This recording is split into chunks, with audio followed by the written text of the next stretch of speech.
сұлулықтан тұнған адам ба деген Сәкен Сейфуллин білесіңдер ғой. Сонда жаңа анау референция кезінде оны халық жау деп атқан ғой Сәкен Сейфуллин. Оның аты ғой референция ма? Референция.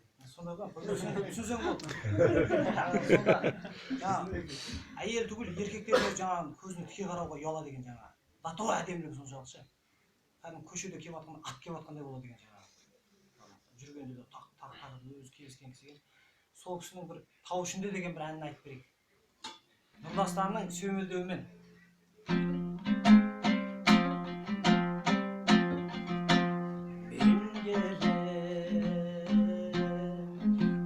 Tau ішінде